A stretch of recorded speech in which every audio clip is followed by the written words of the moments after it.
Tapi memang menghargai kesempatan itu penting ya, kesempatan. Aku kesini aja ngundang kesempatan gitu. Pokoknya apapun diambil itu. Yang kesalahan itu ketika aku nggak ngambil. Intinya mah bikin aja yang kita suka. Nanti juga tahu sendiri atau pelajari semua nggak apa-apa. Karena content creator tuh banyak banget yang kita pelajarin, nggak cuman kita bikin konten, tapi kita harus bisa analisis pasar, kita harus bisa marketing, kita bisa ngomong juga gitu. Mungkin kalian akan beda saya di konten sama di aslinya. Oke, langsung aja mungkin kita sambut moderatornya dulu ya teman-teman ya. Jadi nanti aku didampingi sama moderatornya, baru nanti kita panggil narasumbernya. Oke, kita sambut dulu moderator kita, Pak Joceng. Ini manggilnya Pak Koh, aku biasa manggil Koko sih sebenarnya sih. Oke, Koko mic-nya. Oke. Iya, ini Kak Aldi nanti dikasih. Oke, Ko Joceng ini nggak dikasih gambarnya Bapak. Oke, Ko Joceng ini adalah mentor kita di Sarang Editor Indonesia. Jadi kita libatkan di Sarang Editor Indonesia. Kebetulan nanti ada beberapa event kita ke depan barengan sama Ko Joceng juga ya. Oke, lanjut. Kita langsung mungkin. Oke, lanjut Bapak.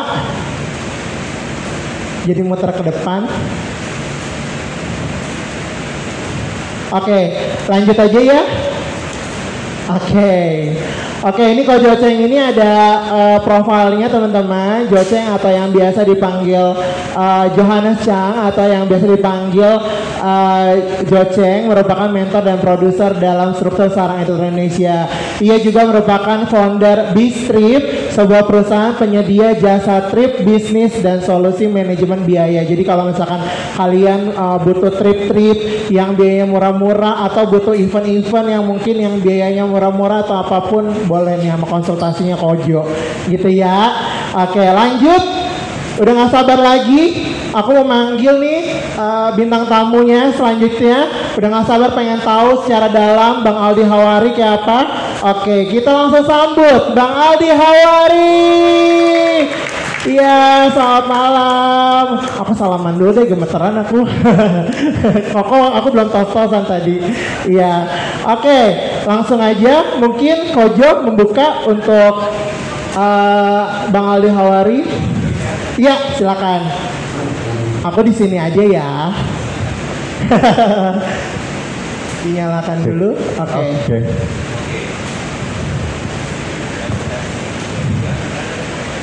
Mic-nya Kojo. Ya. Oke. Thank you semuanya yang udah hadir. Terima kasih banyak buat Mas Aldi yang udah datang, berkenan untuk menyempatkan waktu nih. Kalau Kojo yang minta nggak bisa nolak. Oke, malam ini kita mau ngobrol-ngobrol. Sama Mas Aldi. Mas Aldi, boleh dong cerita sekarang aktivitasnya apa nih? Oke, saya dengar ya. Yang sebelumnya ada di salah satu televisi, grup televisi, betul. Terus baru-baru ini pindah nih. Betul.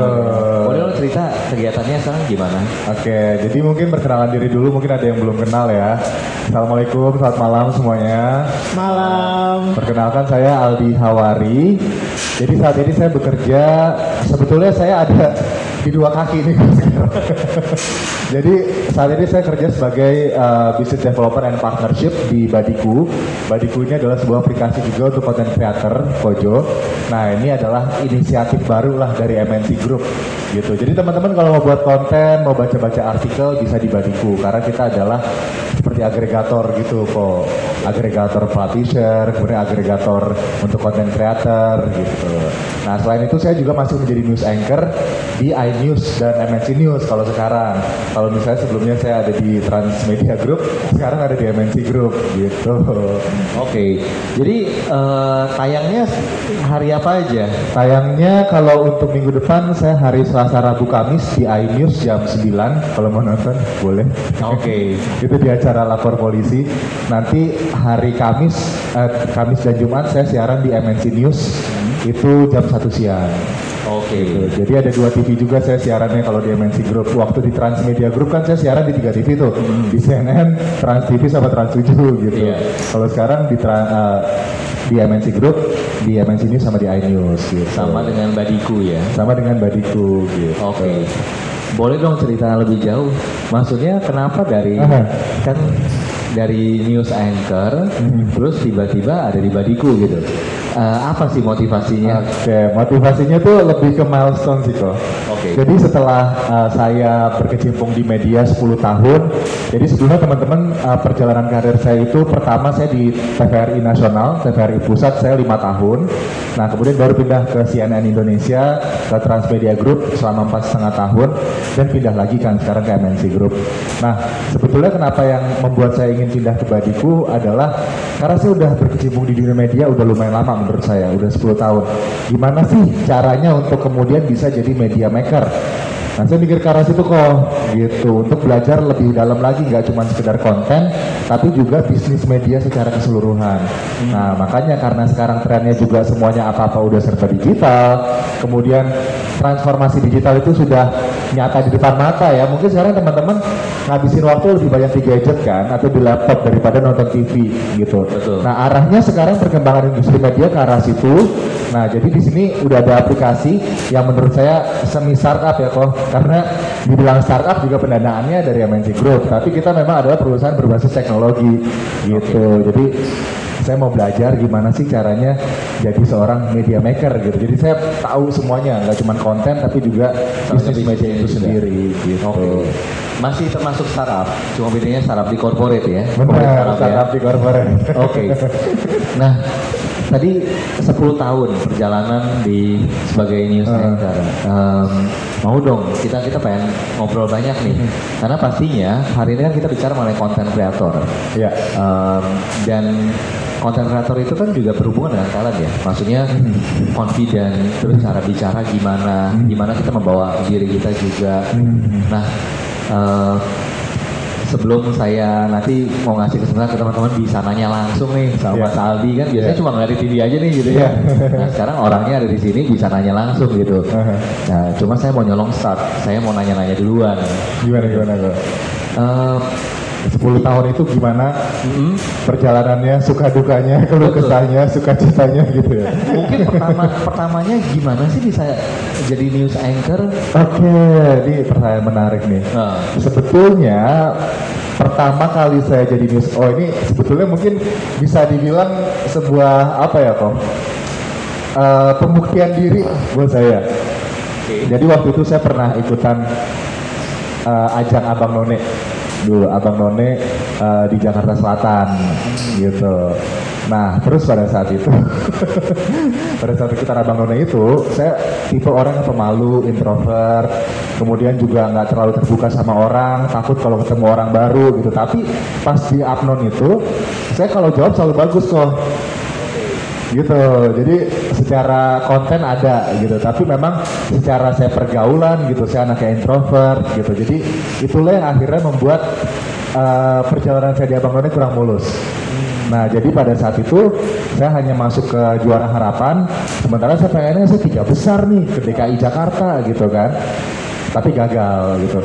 Nah pas saya gagal itu ternyata teman-teman saya pada saat itu termasuk juga ketua ikatan bilang yang harusnya menang tuh lo gitu. Tapi gue takut kalau misalnya lo kita menangin, nanti lo nggak bisa berbaur sama orang-orang gitu.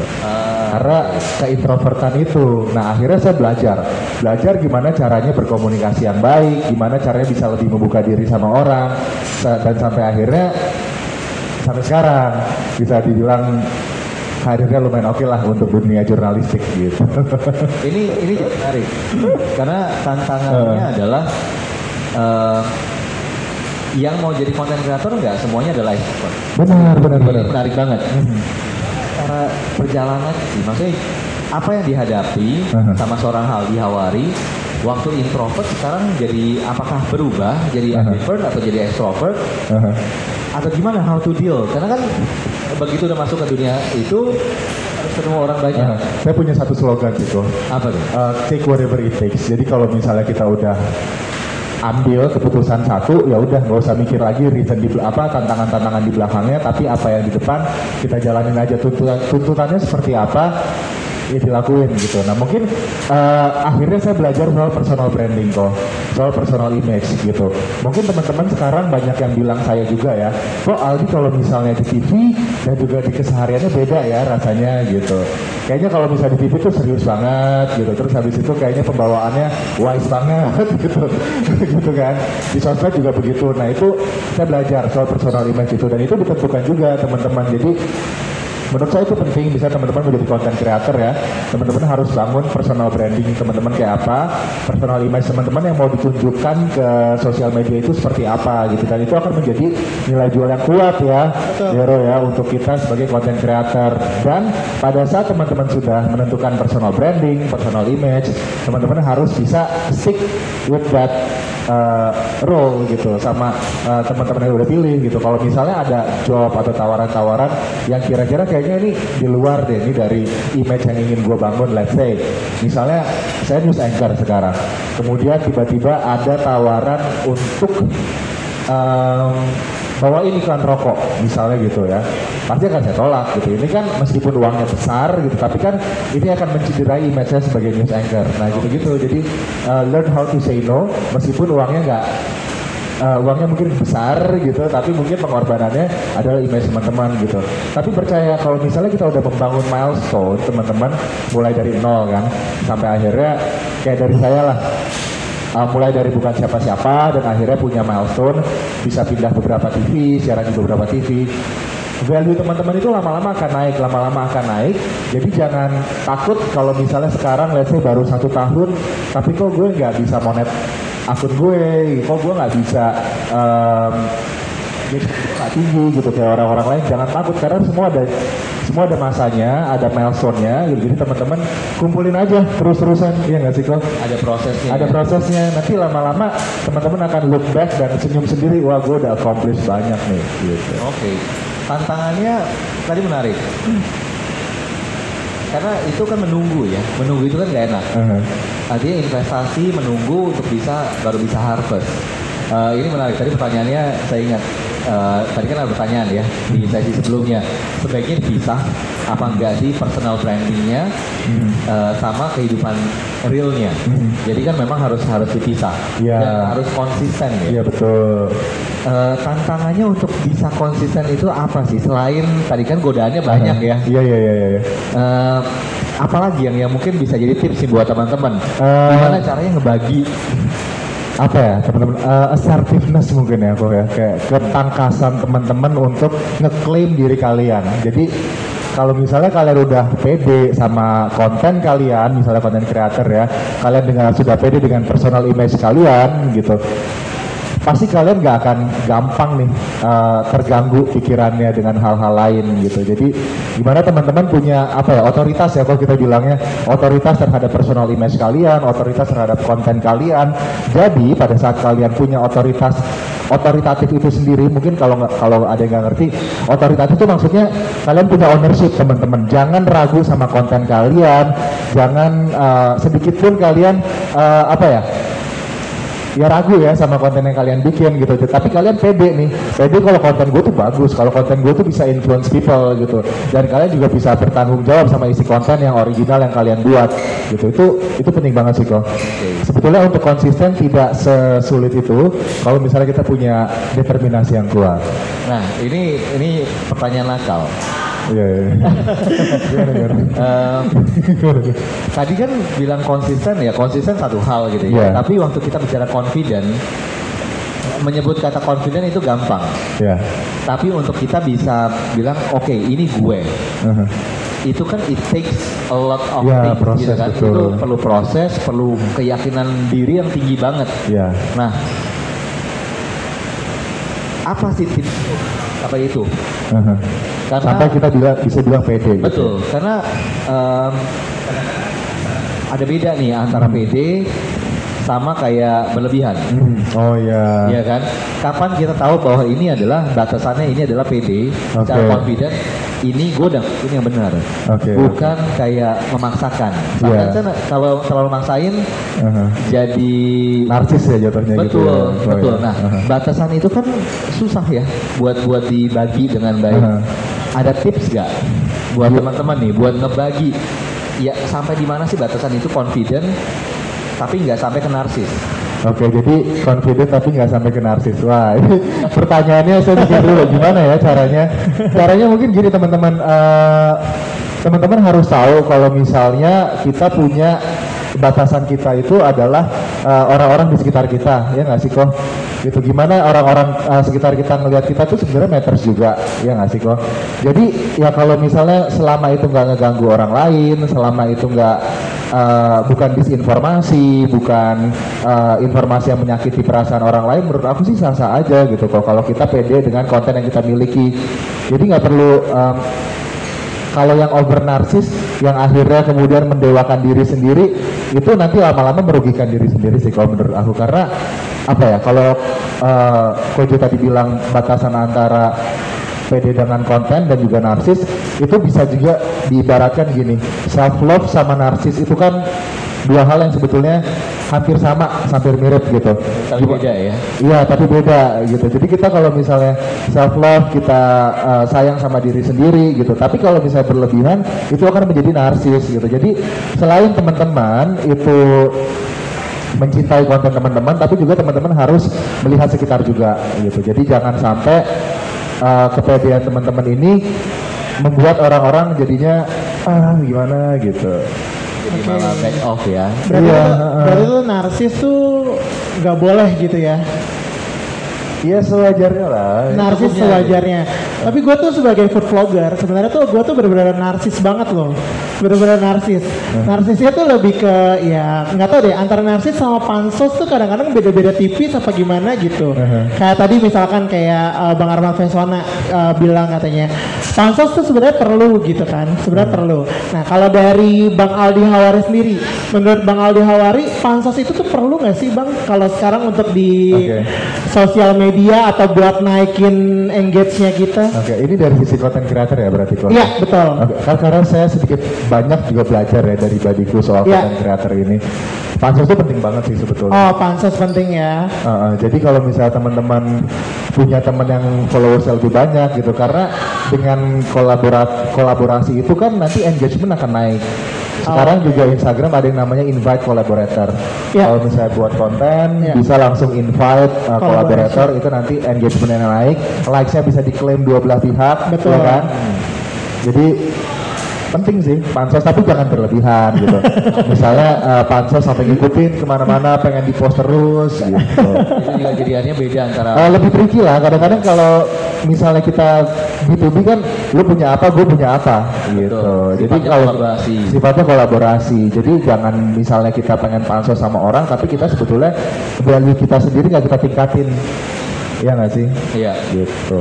Tapi kalau misalkan kita mencontoh orang, nih, kayak contohnya guru aku misalkan Next Carlos atau Magdalev dan sebagainya, mereka senior aku di food vlogger gitu ya. Aku mau mencontoh dia nih, gini, gitu. Itu oke atau enggak? Atau aku harus jadi diri aku sendiri gitu? Nah ini saya kasih perspektif dari dunia televisi. Iya. Oke, jadi yang namanya amati tiru modifikasi alias ATM itu sekarang semua udah ada di semua lini. Oke. Jadi nggak tahu ya, Kojo mungkin lebih expert dari dalam hal ini, tapi niscaya itu teman-teman originalitas itu di dunia ini kayaknya udah nggak ada lagi karena kayak udah berapa miliar manusia di bumi yang memiliki ide-ide yang mungkin sama dengan yang sudah ada gitu. Jadi memang sekarang zamannya ya udah amati tiru modifikasi. Kalau ada sinetron satu ratingnya tinggi di jam begini pasti di TV lain akan ikut gitu. Terus kemudian ada misalnya, let's say saya dulu di CNN terkenal karena saya suka presentasi. Presentasi pakai screen gitu. Nah itu kan belum ada yang ngelakuin di TV lain kan. Gak lama karena itu engagementnya di YouTube tinggi kok, karena sampai ada jutaan gitu viewersnya. Akhirnya sekarang mau nggak mau ada juga TV lain yang mengikuti hal yang sama. Jadi anchornya juga di push untuk bisa presentasi gitu. Gitu. Jadi sah-sah aja sih untuk kemudian punya role model dan kita itu mengikuti, tapi ya modifikasi itu penting ya kok. Dan jangan lupa kalau misalnya bedakan teman-teman ini mencontoh dan memplagiarism gitu. Oke. Kalau misalnya teman-teman mencontoh is okay gitu, tapi harus lihat juga nih mereka punya trademark yang nggak boleh diambil. Kalau misalnya teman-teman pakai video orang, jangan lupa untuk kasih kredit gitu. Oke. Ya, itu hal-hal kecil yang penting banget buat teman-teman konten kreator juga ya. Benar. Karena hal-hal kecil itu mungkin waktu masih kecil nggak terlalu impactful, tapi begitu udah mulai besar itu malah jadi bumerang. Iya, iya betul. Jadi sama-sama saling menghargai. Kita kan nggak mau juga kalau misalnya konten kita diambil orang kan. Betul. Nah kalau di TV misalnya nih, kejadiannya adalah kadang-kadang ada breaking news. Breaking news itu kan kita harus dapat berita cepet nih. Tapi kadang-kadang pada saat kita breaking news, reporter belum nyampe lapangan atau kontributor belum kirim berita. Gitu. Jadi gimana nih caranya supaya kita tetap bisa nyampe informasi ke audiens, ke masyarakat? Caranya adalah kita ambil dari online biasanya. Ambil dari online, tapi tetap kita harus nyebutin gitu, meskipun itu medianya di luar. Kalau bisa sih memang medianya masih satu grup, tapi kalau misalnya medianya di luar dari grup kita tapi masih konvensional media gitu, itu masih mainstream media, itu tuh masih bisa kita ambil, tapi kita pasti akan bilang kami kutip dari detik.com saat ini kejadian di lokasi ini bla bla bla begitu. Jadi penting banget untuk kasih kredit itu kayak unwritten rules aja sih yang harus dipahami semuanya, biar kita juga karakter kita jadi karakter yang baik, jadi orang, ya nggak sih kok? Iya, bisa dibilang sopannya ya, sopan santun dalam menggunakan konten orang lain ya. Permisi lah lebih tepatnya ya. Unggah-ungguh gitu ya. Oke. Oke. Mungkin saya rasa kita harus kasih kesempatan buat teman-teman nih. Iya, yang mungkin dari pengen teman-teman nanya yang ada yang mau bertanya. Karena kalau di TV susah. Iya, sayang loh. Ketok-ketok. Kalau misalkan di TV tuh kalian nggak bisa ngobrol sama Bang Aldi Hawari secara langsung. Tapi kalian ngobrolnya sama TV-nya doang gitu. Kalau ini ketemu Bang Aldi Hawari langsung nih. Oh, kita nonton. Programnya apa waktu di CNN? Di CNN, aku lupa yang sore, pokoknya yang sore. Aku lupa. News update, ya. Terus kalau yang di MNC tadi kan lapor Pak ya, lapor polisi. Lapor polisi. Lapor polisi. Gitu. Tuh ditambahin kan Lapor guys. Pak Gua. Lapor Pak. Teman-teman ada yang mau tanya mungkin? Oke, Falah, silakan. Permisi Bang Aldi. Ya. Saya pengen nanya, cara melawan rasa takut untuk memulai gimana? Cara melawan rasa takut untuk memulai. Iya. Oke, thank you. Saya pikir dulu nih. Kalau dari saya sih, selama kamu punya kemauan yang kuat, selama itu, kalau if you really want it, you will do it, itu aja menurut saya sih. Jadi untuk melawan rasa takutnya adalah teman-teman kalau bikin konten, ini kan pasti pertama-tama akan takut ya untuk posting ke sosial media, untuk kita ngomong di depan kaca gitu. Tapi percaya deh kalau teman-teman udah sekali ngelakuin itu akan ketagihan, ya kan? Sama seperti saya, waktu saya pertama kali siaran bukan lagi, tapi sampai sekarang sih kalau denger bumper in masuk tuh dereng itu masih ada deg-degan teman sebetulnya, tapi nagih. Adrenalin seperti itu tuh nagih. Jadi kalau misalnya kamu takut, it's okay, itu you humanize yourself kalau misalnya kamu takut, tapi jangan sampai takut itu bikin kamu berhenti. Itu aja sih. Jangan mundur ya malah ya. Jangan mundur, coba aja terus gitu. Nanti kalau misalnya udah berhasil pasti seneng ya kan? Iya pasti lagi. Oke. Pokoknya harus pede kali ya. Oh kalau misalnya tips ya, kalau tips misalnya untuk mengatasi rasa takut untuk berbicara di depan umum, public speaking, atau pengen bikin konten yang muka kalian ada, mungkin sebelum kalian posting konten kalian record and review dulu. Jadi kalian rekam dulu sendiri, setelah itu kalian review, wah gue kurangnya di mana ya, gitu sebelum kalian posting. Itu penting banget sih. Atau ngomong di depan kaca. Ngomong depan kaca, kalian tahu angle kalian yang bagus sebelah mana. Gitu. Punya tips nggak buat membangun confident tadi? Latihan apa? latihan yang buat Mas Aldi tuh yang paling efektif, yang paling ampuh itu apa? Apakah di depan kaca atau direkam atau gimana? Iya, kayaknya tuh rumus-rumus di depan kaca tuh kayaknya udah banyak banget sering didapatkan. Aku dulu juga begitu tuh, di depan kaca gitu. Sebenarnya aku ada deck sih kok, kalau misalnya bisa di Decknya boleh dijalankan. Nah, aku kira aku harus bikin deck, jadi aku bikin deck. Ini kan mungkin boleh di next buat sharing terus. sama teman-teman. 101 public speaking ya.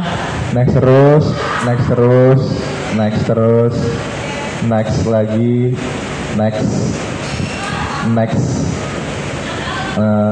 Ini teknik interview teman-teman, mungkin nanti kalau mau dijelasin boleh. Next. Lagi, nah ini nih. Ini jadi ini aku dapetin waktu aku diklat news presenter di TVRI. Nah, diklat TVRI ini lumayan terkenal banget loh dari news anchor zaman dulu yang udah senior gitu. Jadi banyak diajarin soal gimana pengaruhnya kalau kita latihan pemanasan suara dengan otak kita. Nah, jadi pada saat kita melakukan pemanasan suara, ternyata yang panas itu juga bukan cuman lidah kita, artikulasi kita lebih jelas, tapi otak kita ikutan juga nih, warming up juga otak kita gitu. Jadi ini tips sih sebetulnya untuk teman-teman yang pengen suaranya lebih jelas, ngomongnya lebih lancar. Bisa sebelum teman-teman ngomong itu coba voice practice dulu. Ini ada beberapa, sebetulnya banyak banget voice practice yang bisa dilakuin. Mungkin kita coba ya. Boleh. Kan ini banyak semuanya mau jadi content creator. Jadi ini akan jadi tips. Boleh coba dari yang humming dulu di play.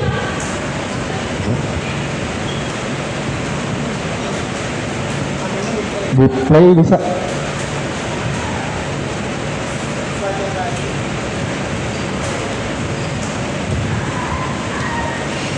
Oke. Disentuh aja, Jak. Disentuh. Di play di layarnya. Coba diklik di materinya.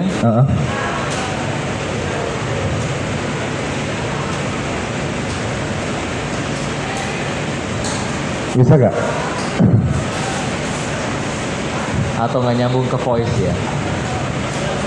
Iya, ada suaranya. Oh, kayaknya nggak keluar karena nggak nyambung sama. Oh ya udah. Cek.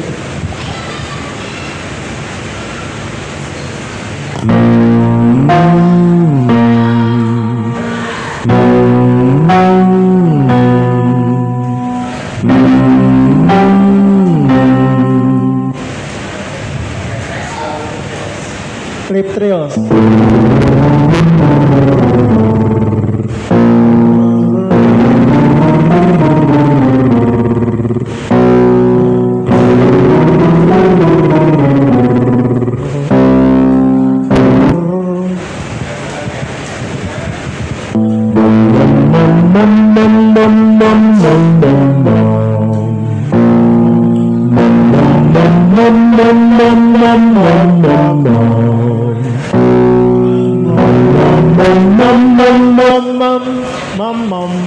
Mam, aku mau.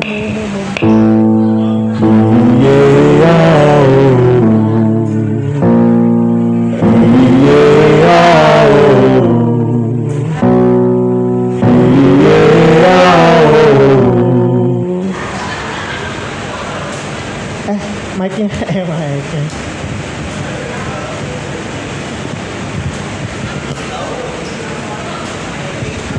Nah, jadi ini teman-teman caranya agar otak kita panas, suara kita juga panas gitu. Gimana rasanya? Bibir ngerasa lebih ringan gitu ya nggak sih? Ya kan? Ada Mas Aldi ada ini nggak dari tadi exercise yang tadi tadi kita dengar mengenai humming. Ya. Ada tipsnya nggak humming yang benar? Tadi kan kita dengar ya. Nah iya betul. Nah, tipsnya apa nih humming yang benar? Jadi gini, humming yang benar tadi mungkin saya nggak ngasih briefing ya. Jadi briefingnya tuh gini teman-teman, misalnya. Jadi setiap teman-teman satu naik nadanya. berhenti naik lagi. Kalau bisa naik lagi.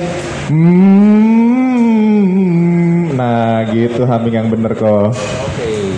Jadi 3 sampai 4 kali. Ya betul. Enak kan habis humming bibir kayak lebih Bibirnya relax lebih gitu. relax. Postur badan harus Tegang aja, duduk berdiri duduk nggak apa-apa sih kok. Oke. Harus menggunakan diafragma atau Ya itu napas diafragma ya. Tapi kalau misalnya untuk duduk biasanya sih kita disuruh napas perut kok. Kalau misalnya anchor biar lebih berat. Gitu. Oke. Nah, terus kalau lip trills, tadi saya lihat bibirnya Mas Aldi bergetarnya ini banget gitu kan. Apakah memang harus sampai bergetar atau apa sih sebetulnya lip trills itu apa sih sebetulnya? Ya sebetulnya sama untuk biar suara kita lebih jelas pertama, terus abis itu biar bibirnya tuh nggak kaku, biar mukanya nggak kaku. Oh ada satu lagi teman-teman tiger face. Udah pada sering dengar tiger face kan ya? Gimana itu? Belum. Gitu. Tapi jangan jaim tapi jangan terlalu lebar juga karena kalau terlalu lebar nanti ininya kendor. Bukan kepletek gitu loh. Oh. Oke. Jadi ini seperti face exercise. Face exercise bener.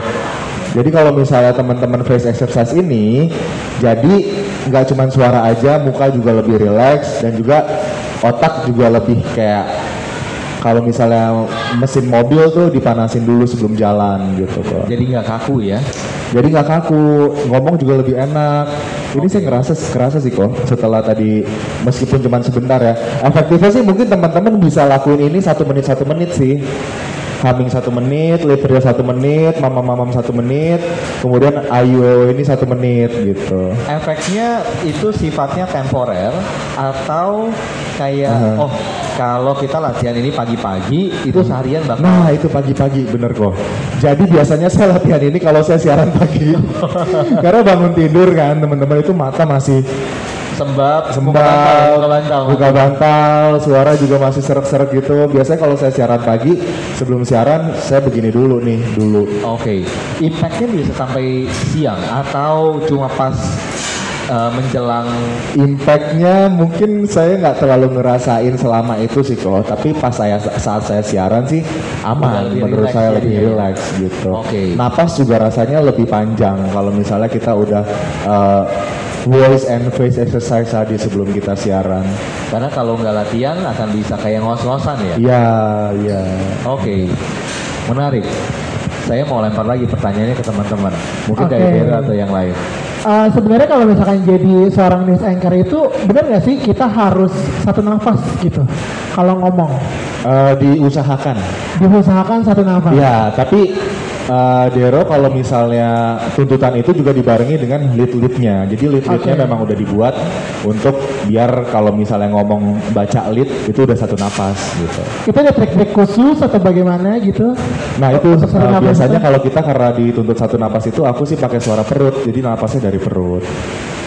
Oke. Jadi kalau suara perut itu intinya kalian napas, tapi yang ngembung itu perut. Oke. Gitu. Kalau misalnya diafragma kan sini berarti yang gembung tuh di atas gitu. Oke. Buat teman-teman yang masih mungkin belum tahu bedanya suara perut sama suara biasa. Saya bukan guru vokal itu. Soalnya saya tahu suara perut itu kalau lagi lapar. Ya bunyi ya. Biasanya kalau lebih powerful atau lebih powerful, bawah, lebih berat suaranya. Oke. Oke. Sebenarnya 1 nafas itu nggak cuma dipakai untuk di news anchor. Aku sebagai customer service atau call center, dulu 1 nafas itu diperlukan banget kalau misalnya kita lagi ngobrol sebenarnya ya. Mungkin teman-teman di sini kalau misalkan ada yang call center atau apapun gitu, marketing, marketing nggak juga sih sebenarnya sih, lebih ke telemarketing maksudnya kayak gitu, telemarketing itu lebih ke 1 nafas. Mungkin dari teman-teman di sini ada yang mau nanya, mumpung ada Bang Aldi Hawari, apalagi Bang Aldi Hawari ini loh punya platform konten kreator loh. Tadi apa Kak konten platformnya? Badiku. Badiku jangan lupa bisa download? Bisa banget download dong. Download ya Badiku ya, jangan lupa. Itu kayak TikTok gitu atau gimana? Kayak tok-tok gitu, nggak boleh banget. Kayak tok-tok. Bentuknya itu coba download aja makanya. Babiku, oke. Di download terus di explore Di ya. download, di explore, bikin konten. Bikin konten. Nanti kontennya bisa langsung dimonetisasi. Oh, konten bisa monetisasi ya. Oke, Gitu. ntar aku bikin deh pokoknya. Ya, lanjut. Tes, oke, halo Kak Aldi. Iya. Ya, perkenalkan nama saya Nurul gitu ya. Tadi kan kita bahas terkait ini ya tentang pelatihan-pelatihan ini tentang Iya. presenter segala Iya. macam. Ada nggak sih pelatihan yang benar-benar jadi standar untuk Kak Aldi gitu?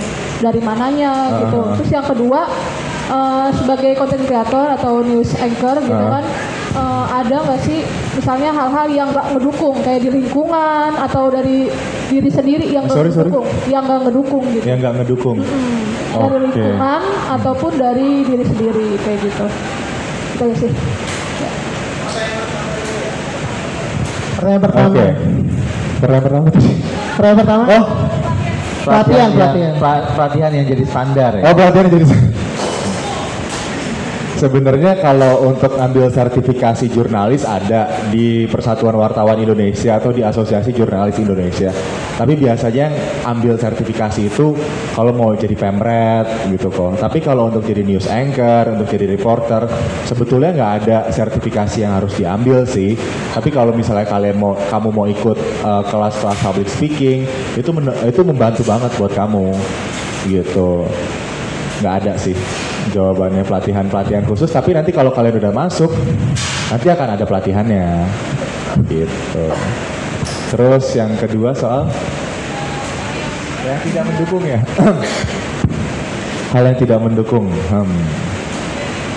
gimana saya kalau misalnya ngerasa semuanya ngedukung? Gimana ya, mungkin pakai ini ya. Oke. Mungkin pakai cerita dari teman saya. Cerita dari teman saya itu jadi gimana ya ngomongnya? Ini zaman dulu ya teman-teman. Ini zaman dulu. Kalau zaman sekarang tuh lebih dinamis, lebih fleksibel gitu untuk penentuan news anchor. Tapi dulu ada teman saya nggak lolos jadi news anchor gitu. Tapi dia kuliahnya S1 Jurnalistik UI, kemudian dia none Jakarta juga gitu-gitu kan. Terus kayak secara kemampuan sih nggak dipertanyakan gitu untuk dia menjadi jurnalis gitu. Tapi kok penasaran kok dia nggak pernah lulus gitu kan. Sampai akhirnya saya udah masuk di TVRI pada saat itu. TVRI ngadain close recruitment. Jadi nyari anchor tapi berdasarkan relasi gitu. Jadi close rec. Nah saya ajak lagi teman saya yang ini kan. Saya ajak lagi, dia casting lagi gitu. Nah terus pada saat dia casting lagi ternyata nggak keterima lagi gitu. Terus saya penasaran gitu, kenapa sih? Akhirnya saya tanya sama manajer saya kan, kenapa ini kok dia nggak masuk sih? Padahal kan backgroundnya oke banget gitu. Nah terus ternyata punya usut itu masalahnya sepele banget sih. Ternyata punya tai lalat di sini. Gitu. Jadi menurut tim redaksi kami pada saat itu tai lalat itu bisa ngedistrak pemirsa dari informasi. Makanya kalau kalian lihat anchor kan selalu pakai jas, rapi, formal gitu kan. Jadi diusahakan apa yang ada di tubuh news anchor itu nggak bisa mendistrak penonton dari informasi yang kita sampaikan gitu kok. Gitu. Kalau saya tahu dari awal kan saya suruh pakai concealer atau apa gitu kan. Gitu. Oke. Ada lagi mungkin teman-teman? Menarik ya, itu jadi satu tips bahwa karena sebagai news anchor itu yang lebih penting adalah berita yang harus Disampaikan, betul. Jadi jangan sampai ada distraction. Benar. Oke. Kayak zaman dulu tuh, sorry ya, tapi zaman dulu itu kan malah lebih strict lagi teman-teman. Untuk jadi news anchor gak boleh pakai jilbab kan dulu tuh. Iya, sekarang udah boleh. Langsung. Iya, karena dianggap jilbab itu kan sebuah identitas agama gitu kan. Jadi zaman dulu tuh nggak ada sama sekali news anchor sampai akhirnya tuh saya lupa namanya yang anchor Metro TV yang akhirnya dia resign karena dia pakai jilbab gitu karena nggak diizinin gitu. Tapi kalau sekarang udah banyak banget anchor yang pakai jilbab, ada Eva Yunizar, ada di Indosiar saya lupa namanya siapa tapi ada gitu. Tapi memang siklus pembaca berita atau news anchor itu berubah-berubah ya. Mungkin dulu zamannya aku sekarang tuh udah beda banget. Iya, nonton TVRI itu kayaknya tuh selamat malam, selamat ini gini-gini kayak serius banget gitu. Tapi kalau yang sekarang semenjak nggak tahu deh, semenjak apa gitu aku nonton Metro TV atau apapun gitu, kayak tuh santai, ngobrolnya juga kayak ceritanya enak banget, gak kayak talk show atau apapun gitu. Itu menurut Kak Aldi fenomena itu kayak gimana Kak? Apakah memang mengikuti perkembangan zaman atau gimana? Iya benar banget mengikuti perkembangan zaman dan juga transformasi media saat ini ya kok ya. Karena sekarang mau nggak mau kita kasarnya TV cari duit masih dari Nielsen, rating share gitu. Gimana caranya ningkatin rating share adalah ya udah harus bisa nge-catch audience kita gitu, atensi dari penonton gitu, untuk bisa meng-capture atensi penonton yang saat ini lebih banyak terpapar sama media sosial, YouTube dan lain-lain. Ya mau nggak mau lama-lama kita harus lebih fleksibel, nggak boleh sekaku dulu gitu. Jadi menyesuaikan dengan Harus bisa lebih ngetop audiensnya gitu. ya. Bener. Ya, bahkan harus bisa masak loh. Iya. Ada yang bisa masak loh. Misalnya kayak nonton di CNN ya. Misalkan kalau pagi-pagi gitu masak gitu yang simpel-simpel. Saya pernah nyanyi loh. Oh iya juga pernah. Disuruh coba lo nyanyi gitu. Pas siaran itu, jadi waktu itu saya pernah pegang program. やるだは手だれだ。農民が夏場の出稼ぎでやってる海賊とは模型だ。お前の花はいいじゃん。 Iya, oke. Jadi saya pernah pegang program CNN Prime News, tapi FTA, ditayangi di Trans TV. Jadi program CNN Prime News itu tayang berbarengan dengan apa kau tebak? Ikatan Cinta. Abis teman-teman, benar-benar abis sampai pusing teman-teman produser. Ini harus gimana lagi caranya biar rating kita nggak jeblok terus gitu. Gimana? Jadi semuanya diakalin, nggak cuma beritanya, sampai anchor-anchornya juga diakalin gitu. Gimmick-gimmicknya harus gimana, bajunya harus gimana gitu. Karena benar-benar gila ya, Ikatan Cinta ini rating share-nya bisa di atas 10 terus gitu kan. Kita cuma dapat 3, 1,2. Serem banget. Jadi akhirnya programnya drop. Nah, ini menarik karena ini kan kita bicara mengenai audiensnya. Sebagai konten kreator itu kan berarti kita harus ngerti target Bener. audience yang Ya. kita mau approach Ya. atau yang kita jadi targetnya kita adalah siapa. Kalau di TV dari pengalamannya Mas Aldi, apa aja sih yang diperhatiin? Apakah tadi kan rating itu pasti ada formulanya. Iya betul. Iya kan? Nah, kelihatan nggak sih kalau pagi tuh profilnya kayak apa, siang kayak apa, atau Ada, apa ada. sih yang dilihat? Ada itu ada banget kok. Biasanya kalau pagi-pagi itu biasanya orang-orang mau berangkat kerja. Ya kan, jadi kita biasanya beritanya lebih kayak Good Morning Indonesia, jadi kayak lebih chatty bawainnya, lebih soft gitu. Nah ntar kalau udah menjelang siang atau jam 10 misalnya, itu udah ibu-ibu. Udah pasti ibu-ibu rumah tangga tuh yang nonton, karena orang-orang kerja kan pasti kerja gitu kan. Jadi pasti kalau ibu-ibu rumah tangga biasanya misalnya anchornya dua-duanya cewek terus ngerumpi gitu. Biasa acara-acara gosip tuh gitu. Jam 12 tuh biasanya nggak terlalu peak ya. Kalau misalnya siang jam 12 jam 1 tuh udah kayak ya udah berita di siang hari. Tapi padahal kalau kita ngomongin berita teman-teman, berita di siang hari itu adalah berita yang paling fresh. Jadi karena itu adalah berita dari reporter yang jalan pada saat pagi hari, Di lapangan. yang ada di lapangan gitu. Kadang-kadang berita yang malam hari itu adalah berita yang udah diliput dari pagi hari gitu. Jadi kalau misalnya berita paling fresh tuh biasanya pas siang malah. Gitu. Yang biasanya ditonton pas lagi makan siang ya? Iya, pas lagi makan siang gitu. Itu biasanya udah normal tuh. Nah, biasanya kalau misalnya udah malam, nah itu udah agak-agak mulai deh tuh politik yang agak-agak berat, karena bapak-bapak udah pada pulang kerja gitu. Oh, alurnya kayak gitu ya. Alurnya Jadi kayak sore-sore gitu. berat gitu ya. Bener. Padahal kita pulang kerja pengennya dapetnya yang kalau aku ya mungkin mau dapetnya yang gosip-gosip sebenarnya. Wrestler lagi ngapain nih? Berarti belum masuk kategori bapak-bapak. Iya, masuk kategori bapak-bapak. Iya, bener. Oke, mungkin dari teman-teman ada yang mau ditanyakan lagi? Oke. Halo, sebelumnya nama saya Arjun, datang dari Depok. Jadi gini Kak Aldi, saya tarik sedikit obrolannya tadi ngomongin soal personal branding ya. Iya. Saya penasaran aja gimana ngebentuk personal branding di dunia televisian gitu, kayak misalkan sebagai news anchor ataupun host. Oke. Itu kebentuk dari awal apa kita nyari sendiri pas atau ditentuin sama produsernya apa gitu? Harusnya jadi buka-bukaan nih di sini. Itu aja, terima kasih. Jadi itu dibentuk teman-teman. Itu ditentukan oleh televisi. Oh gitu. Iya bener. Itu televisi yang menentukan atau memang pas dari awal Mas Ali juga oke. Nah kadang-kadang Saya kalau mesti udah dulu. kita udah datang dengan karakter yang solid gitu, kadang-kadang udah kayak oh ya udah lo jadi diri lo sendiri aja nggak apa-apa gitu. Oke. Gitu. Dan itu kadang-kadang juga berdasarkan program juga. Misalnya lu bawain program, kita bawain program apa, kita harus menyesuaikan dengan karakter programnya. Gitu. Nah, pada saat saya masuk CNN, itu saya langsung ditaruh di desk ekonomi dan bisnis.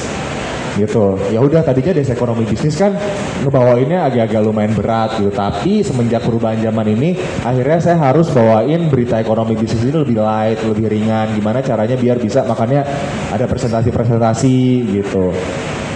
Kayak waktu waktu saya di training ini tuh di CNN dikasih tahu nih, lo karakternya gini, nanti baju lo seperti ini, yang cewek terutama ya. Itu kalau yang cowok rambut lo juga seperti ini, boleh apa enggak gitu, itu dibentuk gitu. Nah kalau soal ini kan soal, kalau yang saya omongin soal air personality. Kalau misalnya teman-teman personal branding, itu balik lagi ke teman-teman gitu. Teman-teman mau membentuknya seperti apa? Kalau air personality seperti saya di televisi itu memang ditentukan oleh TV. Tapi kalau misalnya teman-teman content creator itu teman-teman yang nentuin sendiri. Gitu. Ada saran nggak sebaiknya menjadi yang otentik? Ya. Atau maksudnya ini gue banget gitu, atau menyesuaikan diri dengan kebutuhan pasar? Mana yang lebih efektif kalau menurut Mas Aldi? Waduh, tricky banget pertanyaannya.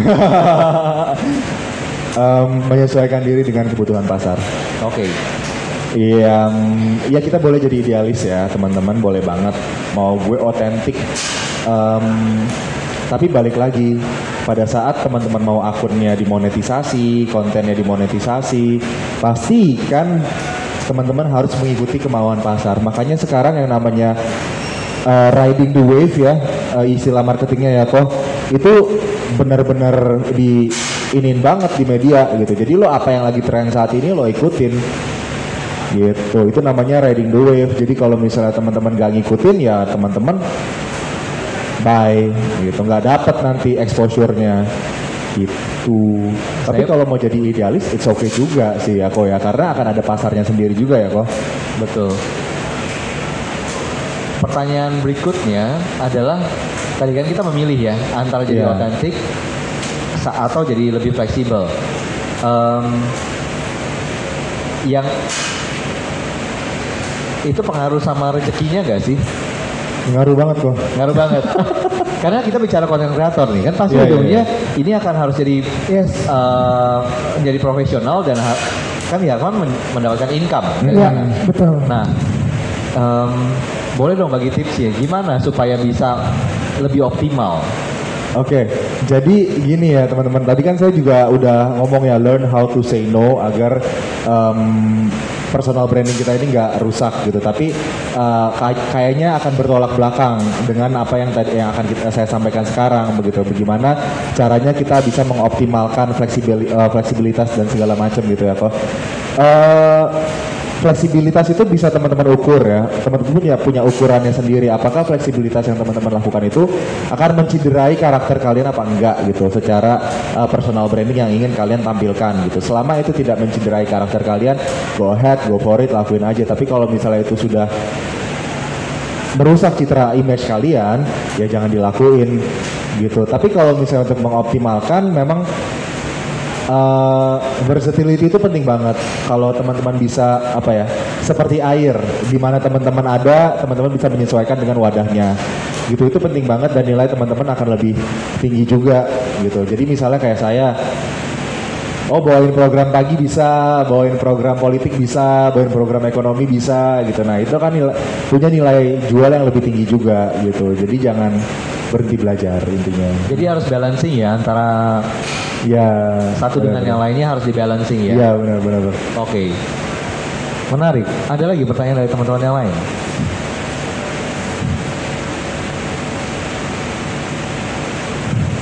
Ada lagi teman-teman yang mau bertanya?